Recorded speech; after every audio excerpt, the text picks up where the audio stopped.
Hi, everyone. My name is Mariam Safi, and I am the Vice Chair of AES Germany section. This is my pleasure to welcome you to the first research colloquium of AES Germany with the topic of artificial intelligence or AI in audio, and also its controversy and opportunities. This colloquium will be held in English. We will start an introduction to the topic by Joshua Reiss, followed by the experts' remarks. And the talk will end with a Q&A session at the end, where your questions are very welcome on that. This event is organized by AES Germany. So thank you everyone for supporting us, especially to Banu Shahin, who is managing the technical side for our today's session right now. Ralph Kessler, who was the main organizer of the event and also is moderating the chat for today. Tobias Goldman, who was our technical writer and also supporting Banu today with the technical side. And I think you know him from the previous research colloquia anyway. And also Jonathan, who is the chair of the session. So thank you all. And on behalf of the team, I want to thank all of you for taking the time and join us on today's events. This is really, really great. And it's unbelievable how many guests we have today. If you want to have more information about this event or the upcoming research colloquia, you can have the QR codes here, or just go to the website aesgermany.org and check the different newsletters that we have for each region or the general one from the AES Germany. Before starting the session, we would like to thank one other person, and this is Rafael Casilla, who organized and well established the previous events during past 2 years under AES German section with Elena Shabalina, who is not today here, I guess, but she's going to join us on the next event. And Tobias, who is still strongly supporting us. So Rafael, would you say some words to our guests? Thanks. So I'll just start by saying it was South German section that I was doing for the last 2 years, not Germany section. That's kind of what I see as the biggest thing to come out of my 2 years as chair of the South German section, that we put together some momentum so that we could create an all of Germany section and do stuff like what we've got today. So I'm very happy that you guys have put this all together. I'm looking forward very much to seeing the talk. It's a great topic, interesting topic, controversial topic. I like those.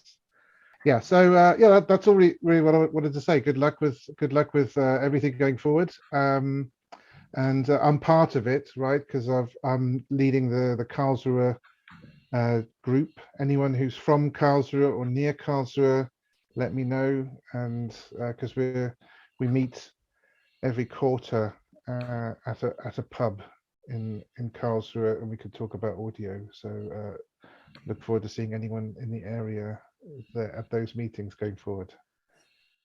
So Thank you, that's all I have Rafael. to say. Yeah, thanks. Good luck. Bye. Thank you. That's great. And also thank you for being here today. We appreciate it a lot. And I think this is the time that I would like to invite Jonathan to introduce our speakers, because I already spoke enough. So Jonathan, would you take over, please? Absolutely, a pleasure. Hi, everybody. It's great having so many people here, also some familiar names on the list. It's beautiful. I have the honor of introducing our panelists for today, and that is Josh Reiss. He is a professor and entrepreneur in residence at Queen Mary University of London. He has published more than 200 scientific papers and is the author of Working with the Web Audio API and co-author of Intelligent Music Production and the textbook Audio Effects, Theory, Implementation, and Application. He's the current president of the Audio Engineering Society and co-founder of the highly successful spin-out company Lander, and recently formed the startups Tons and Msindo. His primary focus of research is on the use of state-of-the-art signal processing techniques for sound design and audio production, He maintains a popular blog, YouTube channel, and Twitter feed for scientific education and dissemination of research activities. Next, I would like to introduce Hannah Baumgartner. She financed her studies in hearing technology and audio as a freelance camera assistant and sound recordist and graduated in 2008. As a scientist, she worked at the Oldenburg Computer Science Institute office and since 2013 at the Fraunhofer IDMT in Oldenburg Hearing Research. She has been active in the Association of German Sound Engineers for many years and was also a board member there until June 2022. She was project leader for Fraunhofer IDMT in the 3-year-long Speech Intelligibility Transformation and Autocorrection project. Fritz was born in 1950 and is the publisher and editor-in-chief of the German pro audio magazine Studio Magazin, which has been published monthly since, now get this, January 1978. Fritz started as a recording and mixing engineer in 1974, specializing in mastering since 2005. He also worked as a consultant and designer in the field of studio acoustics since the mid-1980s. And lastly, I would like to introduce Alex Wankhammer. He is one of the founders of Sonable, an audio company based in Austria, best known for their AI-powered plugins. He studied audio engineering with a focus on digital signal processing and music information retrieval and has always been fascinated by the beauty of data that lies within music. After years of coding audio plugins, he is now responsible for product management, marketing, and business development at Sonable. For us to get a better understanding of the depths of the topic, Josh Reiss will be giving us a bit of an introduction. When working in machine learning for audio, or even just being a member of the AES, it's hard not to know the name Josh Reiss. So now it's my profound pleasure to ask him to kick off today's event with an overview. Guten Tag and hello everyone, and thank you Jonathan, and thanks to all the hosts and everyone for organizing the meeting and for inviting me to come along. So I'll give a short presentation or short-ish presentation, but I can sort of summarize a bit of information right from the beginning. Yeah, so I can summarize a few things. Is AI here in audio? Yes, definitely. And is more and more coming, for sure. Will it affect the jobs of sound engineers? Absolutely. It may even replace some of those jobs, but it will certainly mean that people's jobs are changing and people will need to retrain. So I'm going to start by kind of setting the scene, giving a pitch as to why it's needed or what the problem was a few years ago.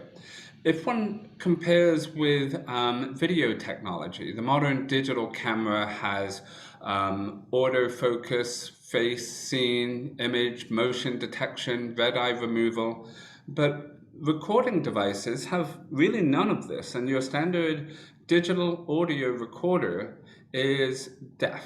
It doesn't listen to the audio that's coming in, doesn't make intelligent decisions based on the audio streams. And in fact, it assumes that people expect it to be done.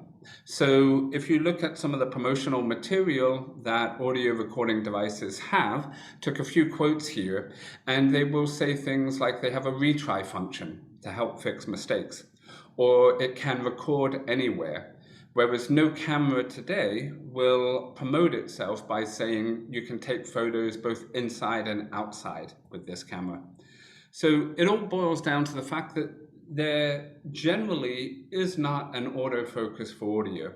Now, I've been saying this for a few years, and it has changed quite a bit recently. There's more and more intelligent technology, but it still lags behind. The audio world assumes that with audio devices, a lot of manual interaction is required if someone wants good audio quality. So what we've been looking at is a field called intelligent music production. So the challenge here is to create intelligent systems that will do something like the production that a sound engineer would do. And there are three general applications of this. One is as an assistive tool for the sound engineer, so automating the repetitive tasks, the technical but not really advanced aspects of production, or as a black box system for a musician so that they can practice, perform without the need for a sound engineer while doing that practice session or performance. And potentially as embedded systems for the consumer. So while listening to content, while playing a game, anything like that, in the background, the music and other audio content is always being mixed and mastered automatically for an enhanced listening experience. So I'll show a video now, and this is of one of our early attempts at an automatic mixing system. What will be shown on the interface is just for visualization purposes of showing what the system is doing. But when you run it, no interface is necessary. It's essentially just turning things on and optionally turning them off.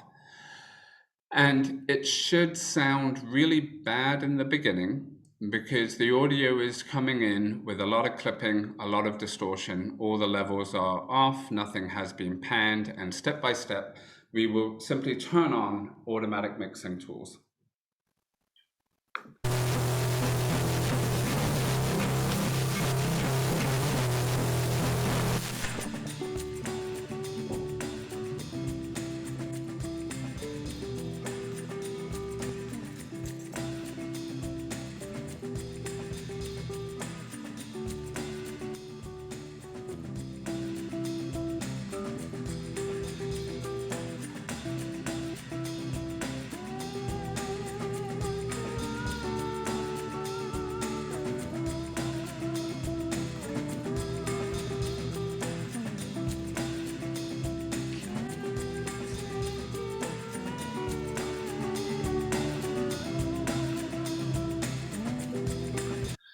Okay, so how does this work? Well, I mentioned that this is a fairly old system here. It was developed close to 10 years ago. So there's no neural network, no deep learning going on. In fact, it's not even machine learning as people often know it, with large amounts of training data.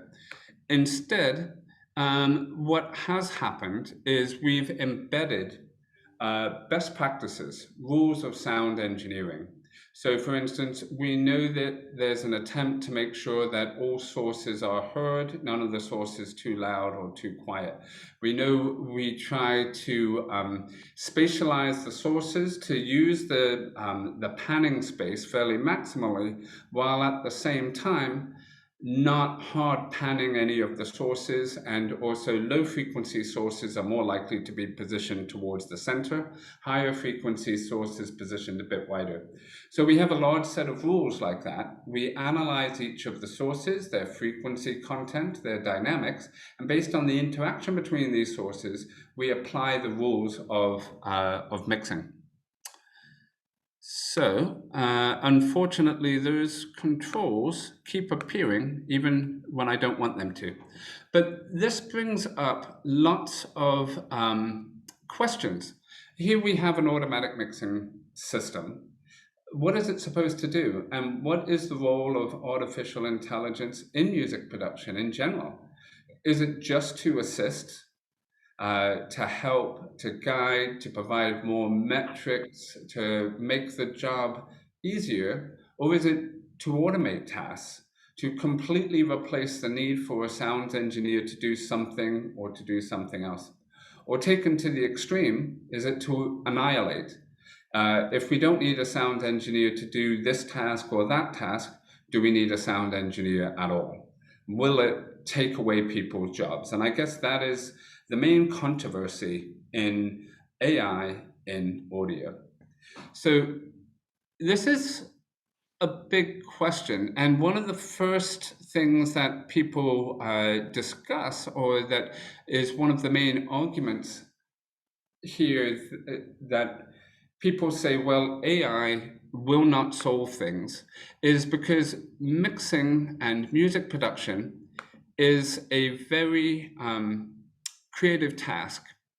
And I don't know, apologies, I don't know what's going on with the it's okay, just keep going on. Yeah. As you can probably see, I've been hiding them and they just pop up again. So sound engineering is a very creative task. And can we get computers to do that creativity? Do we want computers to replace that creativity? As soon as rules are established, people try to break those rules.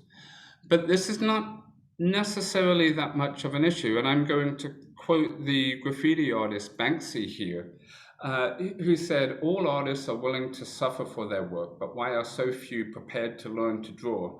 And what he's getting at is that in order to be creative, not always, but very often, one needs to know the rules first. One needs to know the technical aspects so that one can convey what they want to convey, and then they can choose to break those rules, and they can choose to experiment.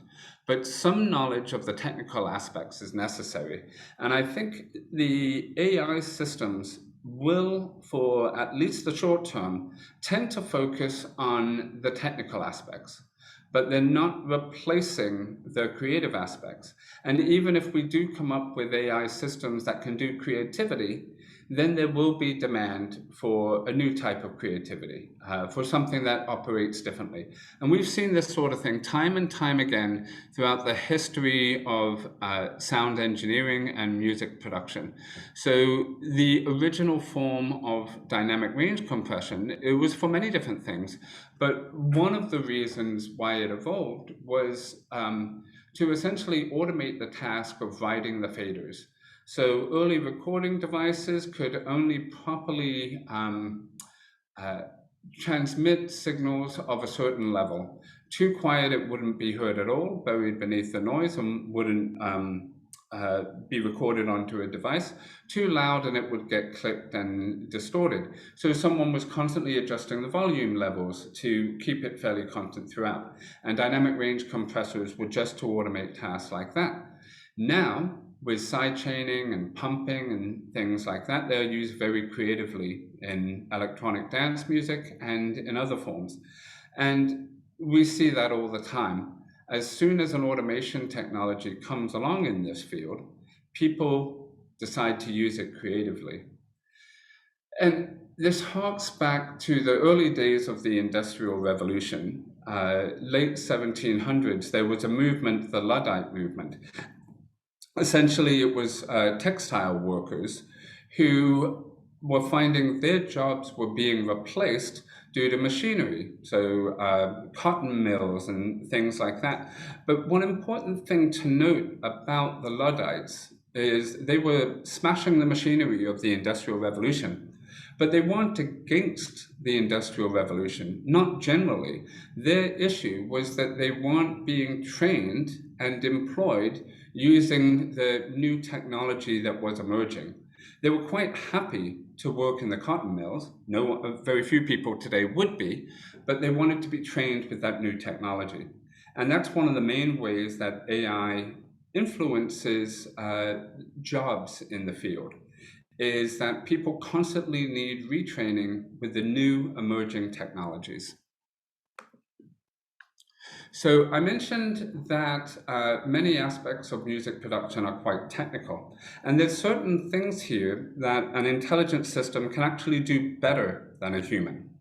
So one example is dealing with comb filtering, and that's when a signal is recorded by, say, two different devices, or you have a signal summed with a processed version of that signal in the production chain.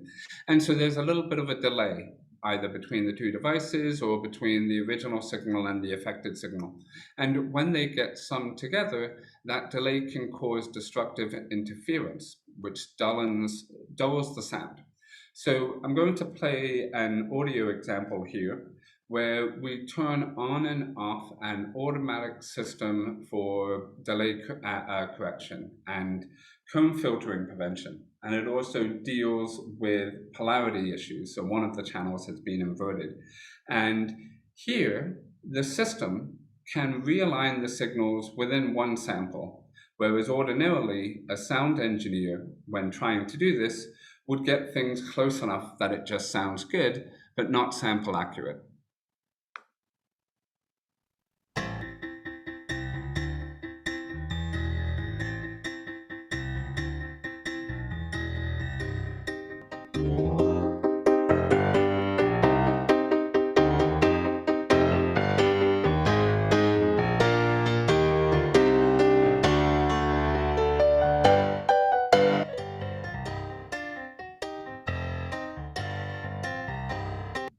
Now, when the researcher working with me first showed me this demonstration of the technology, I thought he might have actually cheated, that he just boosted the volume or something like that. But no, the effect can be quite dramatic, the prevention of comb filtering. So it is possible for the AI systems not just to do what a sound engineer does, but in certain specific cases like this, actually do it better. And if someone's goal is high fidelity, high quality production, the combination of creative and technical skills from the sound engineer in conjunction with the use of intelligent technologies can actually make better sounding content, not just more produced content. The whole field, though, is very controversial. So early on, we entered an automatically mixed recording into the AES student recording competition. So we actually cheated because the competition requires that all submitted recordings needed to have been produced by a student. And in this case, it was produced by an AI system created by a student. So anyway, it didn't win. We didn't expect it to win, but the comments from the judges were really interesting. After the competition, I went up to each of the judges and I asked them what did they think of the technology, and then I told them that it was the mix had been produced by an AI system. And the first judge, when I told him, said, "Ah, that's really interesting. I wouldn't have guessed. Wonder how you did that." The second judge was blown away. "Wow, that's amazing. I got to tell lots of other people." And the third judge, I first asked him, "What did you think of the mix?" And he mentioned some good things, some bad things, some areas for improvement. And then when I told him that it wasn't a student, it was actually an AI system, he said, "Oh, I knew it all along. It was rubbish. You could obviously tell it wasn't a human." And I think people do feel threatened by AI systems, and they're not comfortable with the idea, quite rightly, of them being able to do what we can do. But it is important to note that sound engineering has very technical aspects. So here's another example. We have ratings of the quality of different automatic mixing systems. Each one of them is trying to look at a different aspects of mixing, where a machine learning system tried to automate that. So one is level balancing. The next one was, I think it's a bit hidden here, but yeah, stereo panning. And the third one was compression. So what I want to bring your attention to is with the faders here, what happened with the auto mix. Here we had, I think, 10 songs, and we asked people to rate all the mixes in terms of their overall quality. The unmixed version generally did quite poorly. The manual mix, so this was a human sound engineer, overall did quite well, and in fact, on average, might have performed very close to the automatic mix. EPG was a very early attempt at an automatic mix. But the most amazing thing here is that the automatic mix performed consistently on every song. It's sort of like sometimes the sound engineer would take a creative decision that a few people might like a lot, but on average, was not popular with everyone. And sometimes they would take a creative decision that would outperform this AI system. But the AI system, it didn't matter which song you gave it, it produced a pretty good mix, a decent mix. Now, this wasn't the case with all of the technologies, but this was the sort of behavior that we saw a few times. It wouldn't necessarily do the best, but it would consistently do something that a lot of people liked. So in the interest of time, I'm not going to go over all of the results here, but I do want to note that AI in audio is disruptive. And it fits kind of the expectation for disruptive technologies, that in the beginning, when they are first introduced, they don't perform as well as the existing ways of doing things, the manual ways of doing things. It takes time and effort for a disruptive technology to break into an entrenched market where people have perfected and honed the previous way of doing things over decades. But it has the potential to outperform other techniques over time. And AI is like that. It may not replace creative audio production, but it will disrupt the marketplace in highly unpredictable and pretty amazing ways. So what is this AI doing? Well, it forms the background of a company, Lander, that provides an automatic mastering service, which is based on technology that came from researchers working with me. Interestingly, we planned it as an automatic mixing system, but Lander commercialized the mastering first and stuck with that. And it really has grown a lot. I'm sure most of the audience are familiar with plugins from lots of different companies, Isotope, for instance, who have some AI systems, even if under the hood, even if it's a small component of what it does, AI is entering audio production all over the place. WaveShaper is another spin-out company from my group, and this one does deep learning, so neural network modeling of audio effects. The idea being someone has a complicated bit of kit or an audio effect chain, they love how it sounds. Given before and after examples, WaveShaper can build neural networks that do exactly the same thing, or very close to the same thing, as that black box audio effect chain does. And we've recently co-founded another company called ROEX, and it's based on research by Dave Ronan, who worked with me, who developed an automatic mixing system. So not like the ones that were shown, but essentially focused on the idea that a big part of mixing is addressing masking in the mix. And so what's the best processing analysis method to determine how much masking is in a mix, measure it, and apply new effects on all of the tracks to minimize that masking while producing a great mix. So I'll play an example because this gives you a quick idea of the state of the art here, and then I'll conclude.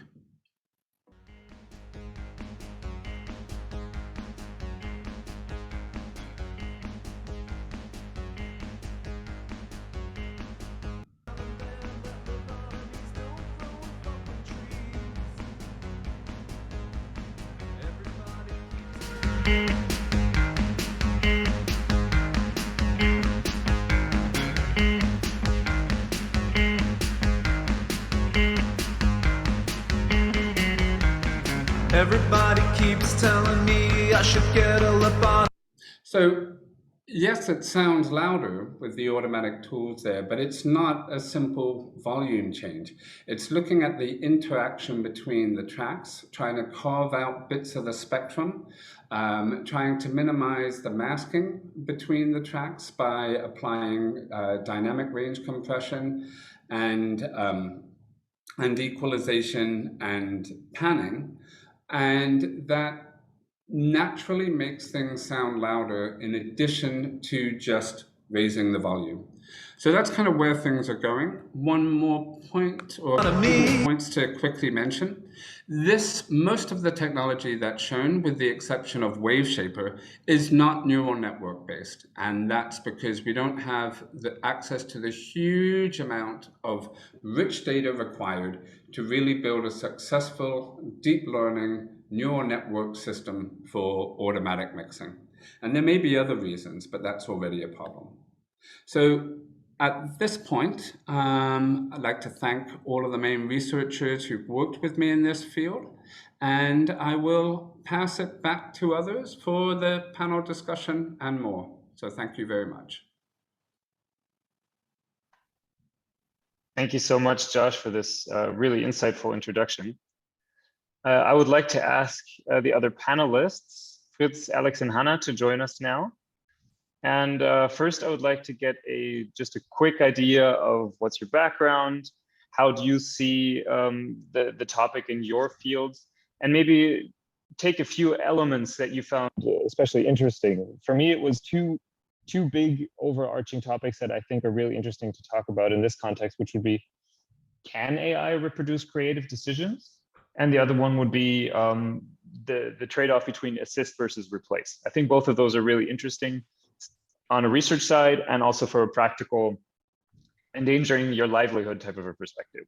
So let's open up the field for now. Yeah, I'm Alex. I'm one of the co-founders of Sonible, and we are focusing on kind of the concept of assisted mixing for quite a while now.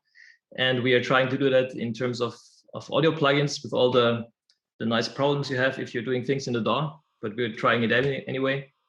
And I think the idea of what we're doing is very, very similar to the things that Josh presented. So our concept was always the idea of assisted mixing, so not to replace anything. And that's why we, all our tools provide full control for the user, but it's kind of, the system gives you a starting point that allow you to start quicker or have a second opinion, or however you want to call it.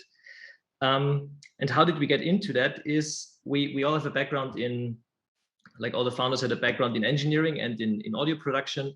And what we found awkward is how much things were possible technology-wise even 10 years ago, and how little of that was available to the users or like to the producers in the studio.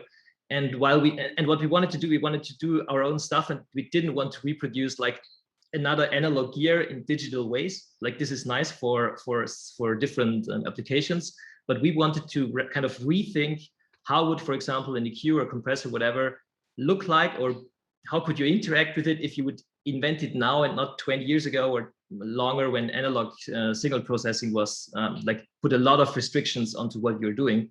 And that's how we came into first kind of model-based stuff that we did to simulate things similar to the first system that Josh showed. And then we moved on with our Smart EQ3, for example, really to use deep learning and neural networks to make the decisions of how to optimize stuff.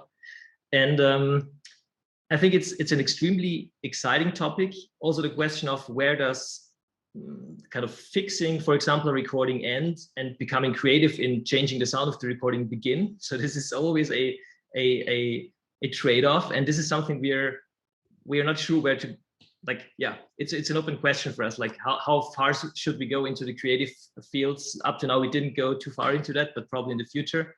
Yeah, and it's great to see different, like 2 or 3 years ago, it was much more difficult to talk to people about AI because the acceptance was much lower than it is right now. And it's great to see that people are starting to see the opportunities that the tools offer, and not only the fear that they could probably take away their jobs at some point. So, yeah. So that's. If I could comment on a couple of things you mentioned there that were really interesting.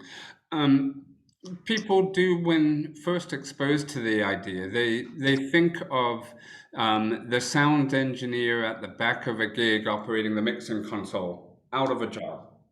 And that is a possible thing, and it's important to discuss that and to raise the concerns and think about it. But that is only one aspect. The assistive mixing is definitely another one.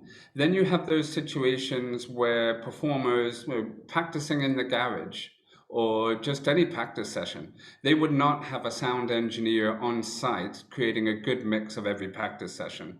Someone playing a game where there could be dozens of sound assets being rendered at any time. There isn't some miniature sound engineer within the game operating the console. And there's situations where the sounds in a teleconference situation like this, everyone's mic gets muted when one person's speaking, but wouldn't it be great if multiple people could speak at the same time and you're still able to hear all of them? So there's many applications, including the assistive mixing that you mentioned, that are not threatening, but would benefit by AI mixing systems. Totally agree. So I think this is one of the core messages that we try to convey or tried to convey over the last couple of years. And I have to add one thing, one field we didn't look into too much, but which is also really interesting, is the whole AI, like generative AI part, like be it effects or be it really like a suggestion of melodies and so on. The interesting thing is, while I'm totally fine with all the assisted mixing because that's what we're doing, I'm still a bit skeptical about the other things. So it's not that I say, AI is always the right solution, but I also think it's a sensible topic and we have to approach it with kind of a good feeling for it's a new technology and we should not just throw it onto everything that's out there. So I hand on to Hannah. Probably you're unmuted now. Yes. Yes, I think one important question is also why and how do I use AI tools? And as assistive technologies, I see that very pragmatically, that's good. But when AI tools make decisions, there's you enter an area where it's the future is coming, and I think we and the humanity or all humans need therefore a lot of knowledge and perhaps also philosophical debates.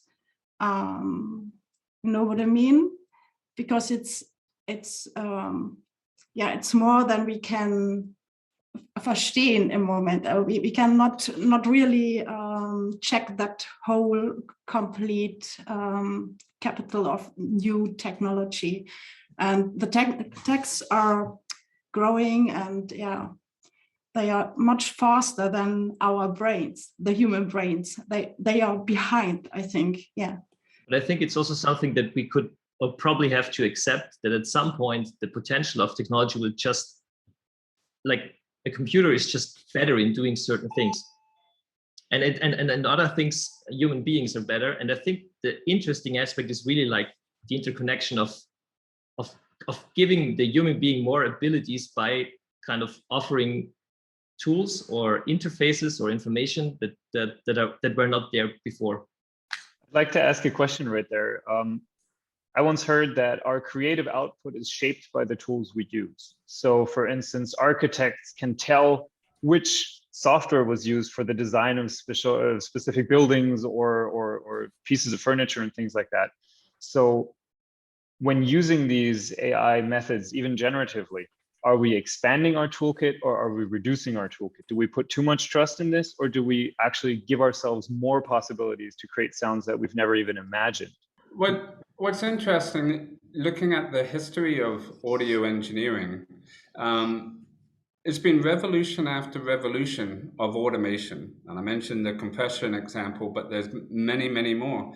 And yet it's actually become more and more creative. So the music producer used to just be a recording engineer because all they did was figure out how to record something. Now they can be as creative as the musicians themselves and influence the composition and shape a recording in many different ways. So they aren't necessarily in conflict. And the more you're able to automate, the more you find ways to be creative beyond those parts that are automated. Fritz, thank you so much for joining at this point. Maybe you can speak from your experiences, of decades of mixing and mastering.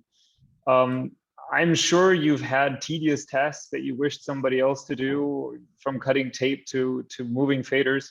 Where do you see the trade-off between automation and creativity?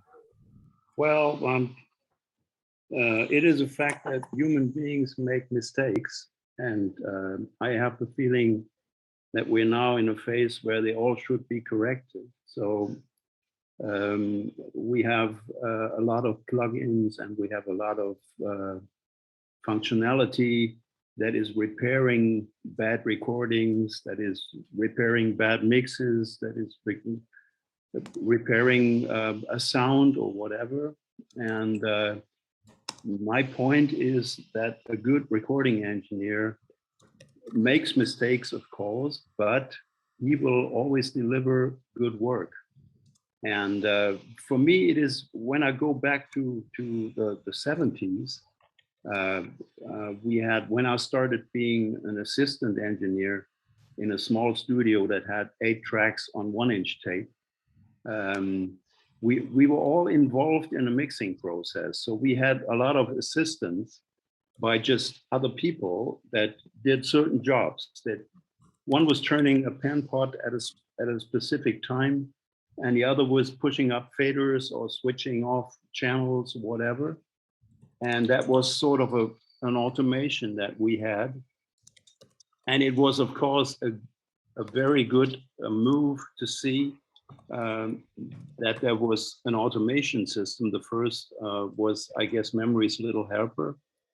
And so we could, let's say, concentrate on what we're doing. And we could do certain tasks in serial and put that all together to an automation process.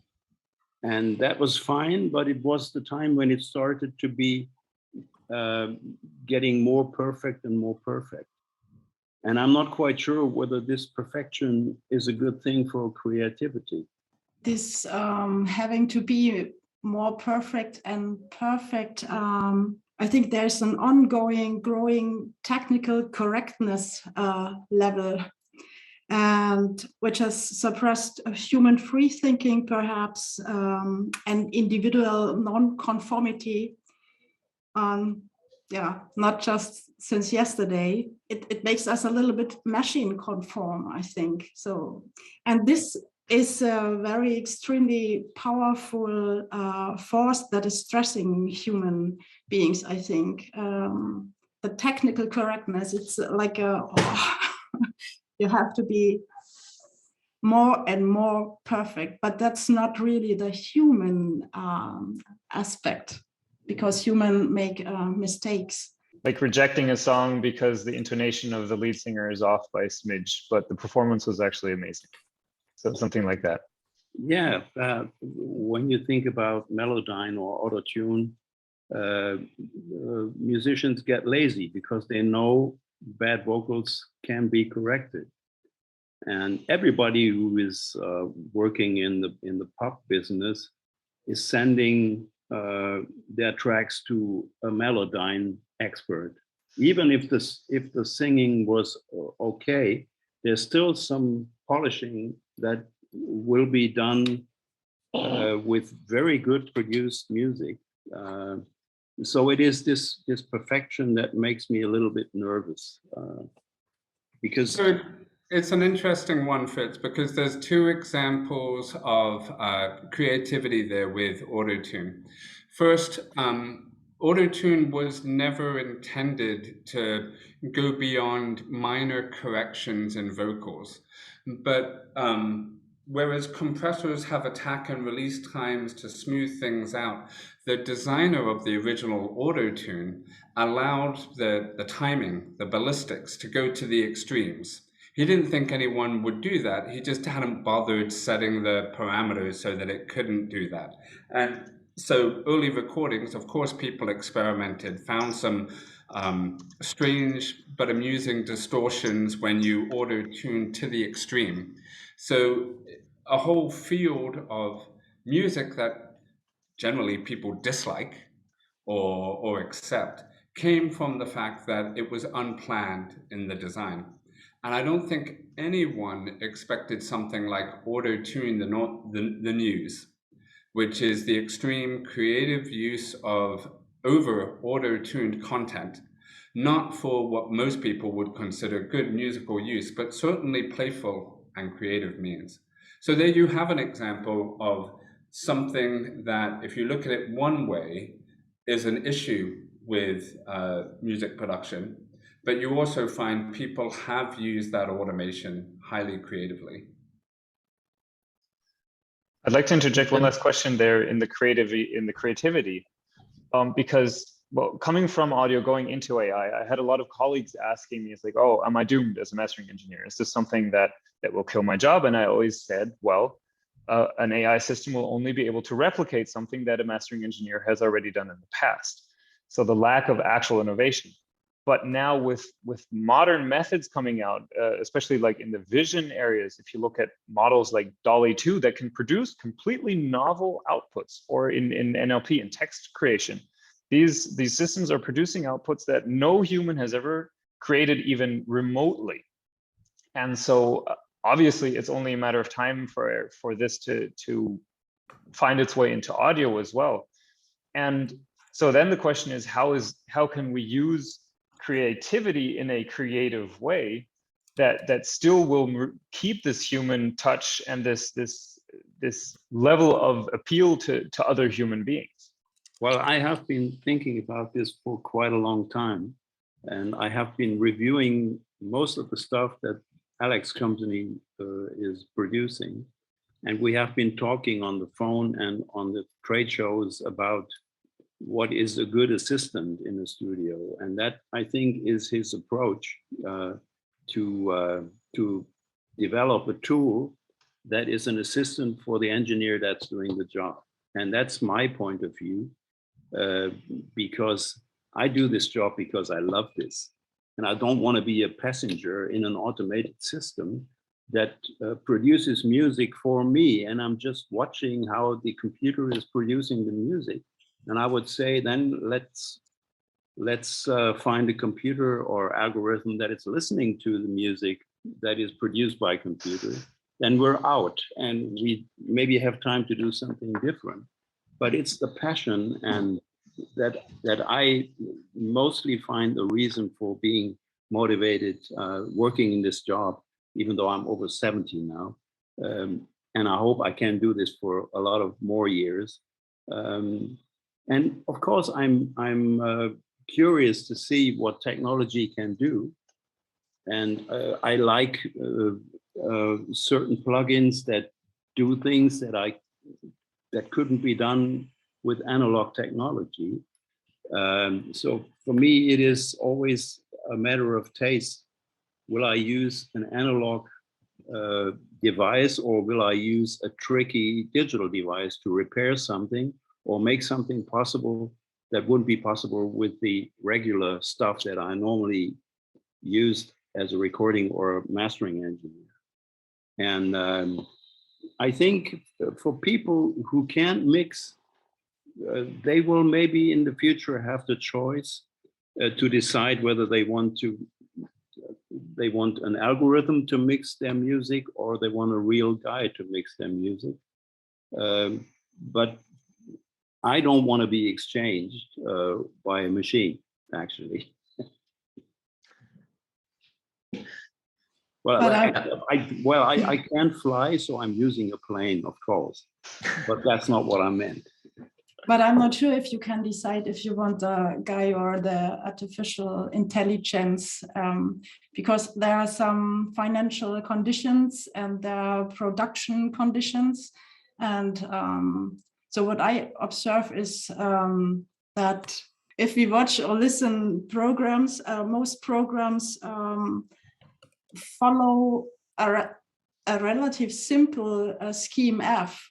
So, and I think this scheme F, and this is the door for this AI technologies and neural networks, because these are the rules and the simple facts or the simple how to do, but it's not the innovation or the I think I fully understand what you mean, and as I said, I'm also like a bit not skeptical, but I'm also interested. Like, I'm not sure about the, for example, automatic composition part of AI, the whole generative part. Even though there are a lot of like, if I talk to people who are more involved into that, they say why they're doing is it kind of to generate inspiration that allows people to get a couple of ideas and then fine tune and work with these new ideas. So it's again a bit like, the thing is, why is it so, would it be so bad to interact, for example, with a system that suggests some melodies compared to talking to a friend who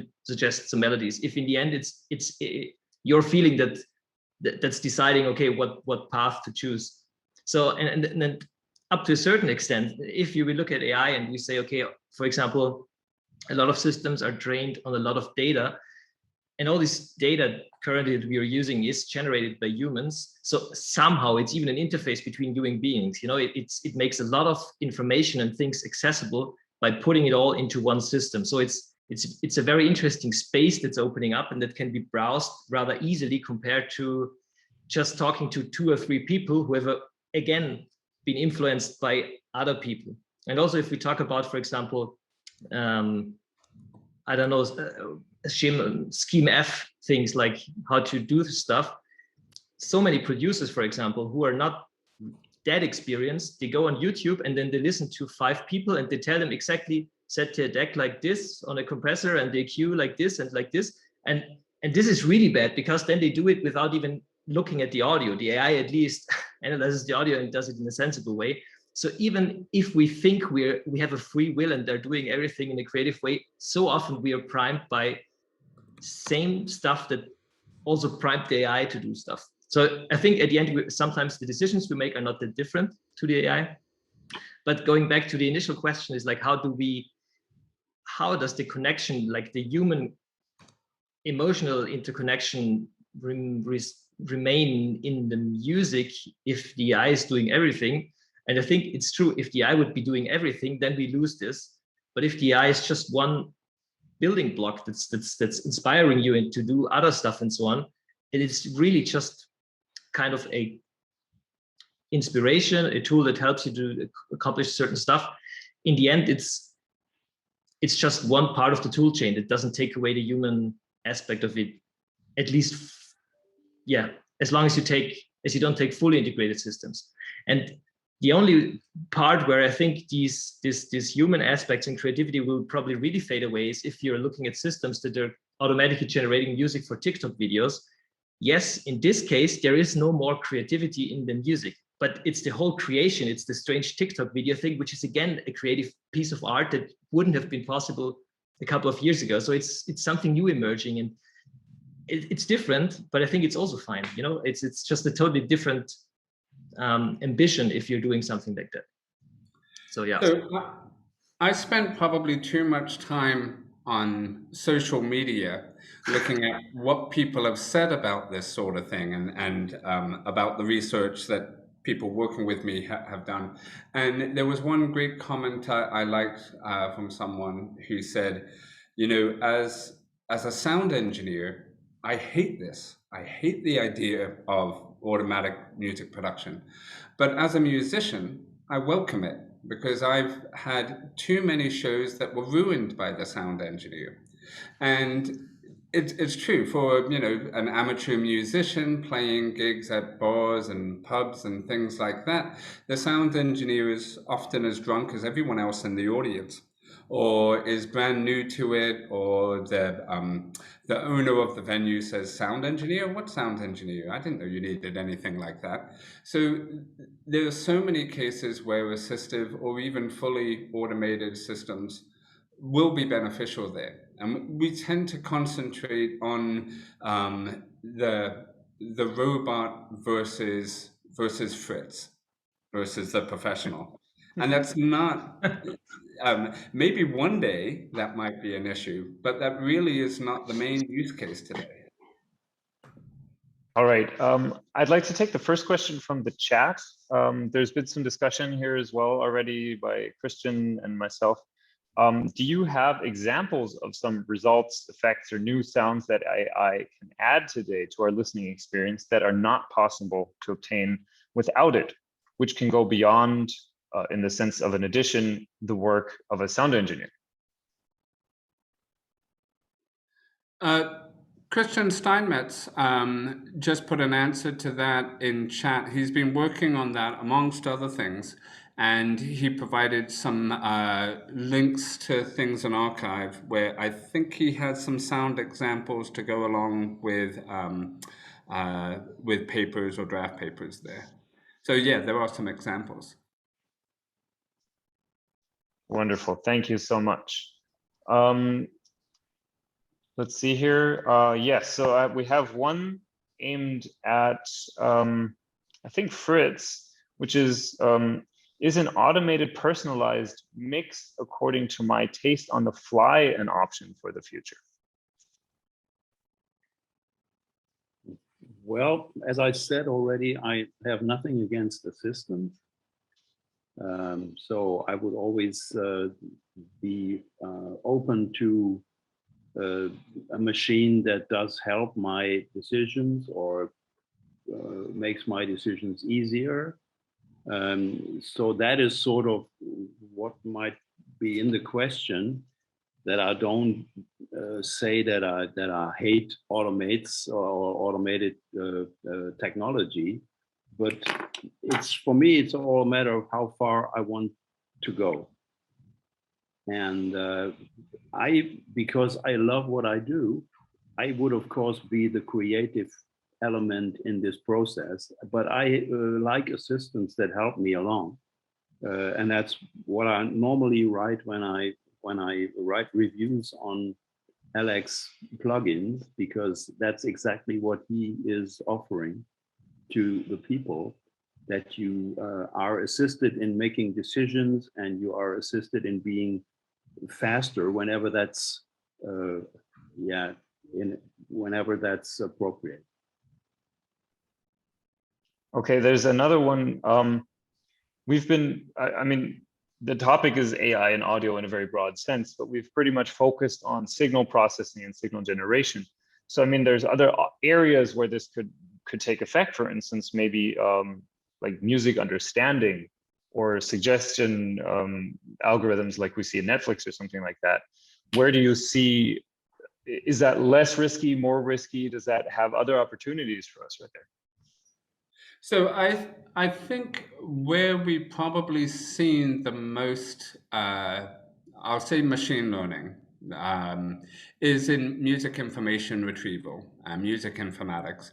Not just understanding, but find me a song like this, find me a song that matches my mood for today, or Siri, play me something interesting, those sorts of things.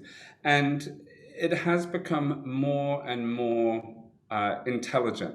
The early systems were just, can we find the song that you are humming? Or if you stick your phone up to the speaker, can it tell you what song is playing? Now it's trying to match your taste. So is that controversial? Mostly it's not, because it's answering a clear request. But where it's problematic is if it's always recommending music in a certain way, then new music will never be discovered. For instance, if a system is based on mining social media for when someone has said, oh, if you like U2, you'll probably like Coldplay, or that sort of thing, it will never find a new artist who has not yet been discovered on social media. So these things, they do affect the marketplace, and they affect the consumption of music and potentially the listening experience as well. All right, thank you. So I'd like to take the top voted question from Menti next, which is the controversy of AI in audio primarily related to music production? What about more speech-related productions, such as radio drama or podcasts? Adding to that, maybe things that have a higher volume, a higher throughput than perhaps single productions. I think the controversy occurs everywhere, but Speech is well known and in some ways more serious because you can have fake speech by politicians. You can have things where people intentionally try to trick someone into believing something had been said when it hasn't. So the potential misuse probably has more serious consequences, although similar things can happen with music as well. Yeah, that's a very good point. Yeah. Yeah. Well, back in the days when I talked to the guys from TC Electronic, they had a vocal processor that was able to change the voice of a singer to a certain style, just like sing like Elvis or sing like Don Henley or whatever. Of course, you wouldn't believe that this is Elvis now, but it was sort of the character of the voice was just copied and in a way emulated. And I guess this will be some of the next steps to make singers not only sing in tune, but also sing like somebody else. And still, it is nice to know that this will be working, but well, we do all this because we can or because it makes us happy? Good question on style transfer there. Absolutely. So yes, it was it. I hope we had the chance to answer at least most of the questions. If not, feel free to write us emails to reach us on the social media, on LinkedIn, Facebook, Instagram, everywhere. And yes, again, thank you for your attention, and also thanks to the Research Colloquium team for making it happen for today's session. We are looking forward to seeing you guys for the next session, which is not clear when it will be, but we will send you the invitation. So thanks again.